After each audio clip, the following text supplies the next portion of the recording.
اعوذ باللہ من الشیطان الرجیم بسم اللہ الرحمن الرحیم ان ربکم اللہ الذی خلق السماوات والارض فی ستۃ ایام، جان لو تمہارا پروردگار وہ اللہ ہے جس نے پیدا کیے آسمان اور زمین 6 دنوں میں، ثم استوى علی العرش، پھر متمکن ہوا ہے عرش پر۔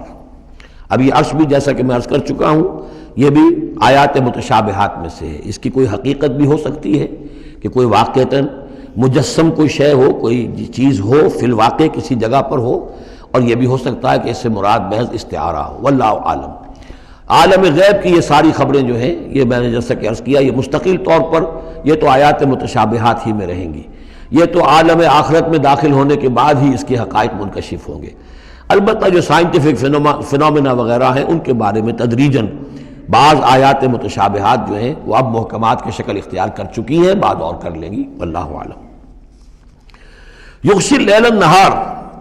وہ ڈھانپ دیتا ہے رات کو دن پر، یا رات کو ڈھانپ دیتا ہے دن سے۔ یطلبہ حثیثاً،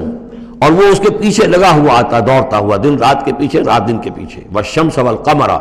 اور سورج کو پیدا کیا اس نے اور چاند کو، والنجوم، اور ستاروں کو، مسخرات بامرہ، اور یہ سب کے سب اس کے حکم سے اپنے اپنے کاموں میں لگے ہوئے ہیں، مسخر ہیں، جو بھی قاعدہ قانون ہے اس کی اطاعت کر رہے ہیں۔ الا لہ الخلق والامر، آگاہ ہو جاؤ اسی کے لیے ہے خلق اور اسی کے لیے ہے امر۔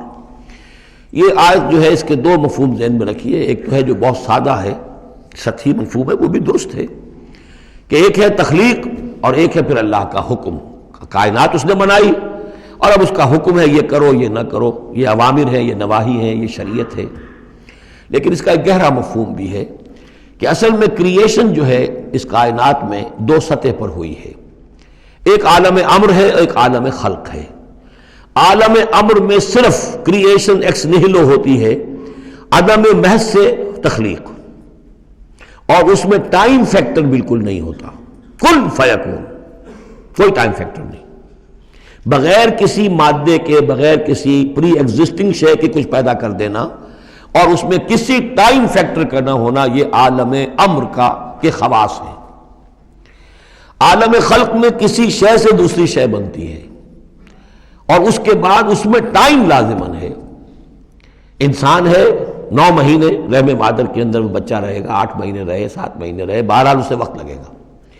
آم کی گٹھلی ہے، اس آم کی گٹھلی کو درخت بننے میں کئی سال لگیں گے۔ آسمان اور زمین کی تخلیق ہوئی ہے 6 دنوں میں، ہمیشہ یہ اس کا ذکر ہوگا، اور ظاہر بات ہے 6 دن وہ ہمارے دن تو نہیں ہے، قرآن مجید میں تو کہہ دیا گیا اللہ کا ایک دن 1000 برس کا بھی ہے، ایک دن 50,000 برس کا بھی ہے، یہ ملینمز بھی ہو سکتے ہیں۔ تو اللہ تعالیٰ نے بنایا ہے آسمان اور زمین کو 6 دنوں میں، تاحال یہ 6 دن ہمارے لیے یہ بھی آیات متشابہات میں سے ہے، لیکن میں سمجھتا ہوں کہ 6 دن اور 7 آسمان یہ تو زیادہ دیر نہیں گزرے گی کہ انشاءاللہ ان کی حقیقت منکشف ہو جائے گی سائنس کی مزید اکتشافات کے ذریعے سے، اور یہ آیات متشابہات کے دائرے سے نکل کر آیات محکمات میں آ جائیں گی۔ لیکن یہ کہ اصل بات جو ہے وہ یہ ہے کہ خلق اور امر، اب امر، عالم امر سے متعلق نوٹ کر لیجئے صرف 3 چیزیں ہیں، ارواح انسانی، روحم من امرنا، یسألونک عن الروح قل الروح من امر ربی، ملائکہ عالم امر کی شے ہیں اور وہی عالم امر کی شے ہے۔ 3 چیزیں ہیں جن کا تعلق عالم امر سے ہے، لہذا فرشتے کے یہاں سے لے کے اور 7ویں آسمان تک جانے میں کوئی ٹائم نہیں لگ سکتا۔ اسی طرح روح انسانی بھی یہاں سے لے کر 7ویں آسمان تک جا سکتی ہے بغیر کسی وقت کے۔ روح انسانی کا بھی وہی معاملہ ہے جو فرشتے کا ہے، اس لیے کہ یہ عالم امر کی چیزیں ہیں، اور عالم امر میں ٹائم فیکٹر سرے سے ہے ہی نہیں، کن فیکون۔ البتہ عالم خلق کے اندر وقت لگتا ہے، سفر ہوتا ہے تو سفر میں وقت لگے گا، تخلیق ہوئی ہے تو اس میں وقت لگا، تو یہ ہے اس کا ایک گہرا مفہوم۔ لیکن بہرحال یہاں پر اب دیکھیے یہ قرآن مجید کا اعجاز ہے، ایسے الفاظ استعمال کرتا ہے کہ عرب کا ایک بدو اس پر سے گزر جائے گا تو اس کو بھی کوئی پیچیدگی نہیں ہوگی۔ الا لہ الخلق والامر، اسی نے پیدا کیا، اسی کا حق ہے کہ حکم دے، بات صاف ہو گئی اور صحیح ہے، کوئی غلط بات تو نہیں ہے۔ وہ اپنی ذہنی سطح کے مطابق اس نے اس سے لے لیا، ہدایت پالی، مطمئن ہو گیا، چل پڑا۔ لیکن یہ کہ کوئی شخص فلسفی ہے، حکیم ہے، دانا ہے، وہ غور کرتا ہے، وہ دیکھتا ہے امر کا لفظ قرآن میں کہاں کہاں آیا ہے، کس معنی میں آیا ہے، کس کس جگہ پر آیا ہے، ان کو جوڑتا ہے، جوڑ کر نتیجے نکالتا ہے، تو معلوم ہوتا ہے کہ یہ تو دو بالکل ڈسٹنکٹ عالم ہیں ایک دوسرے سے، عالم خلق، عالم امر، اس کے قوانین تو علیحدہ ہیں، نوامیس علیحدہ ہیں، ان کے ضابطے علیحدہ ہیں۔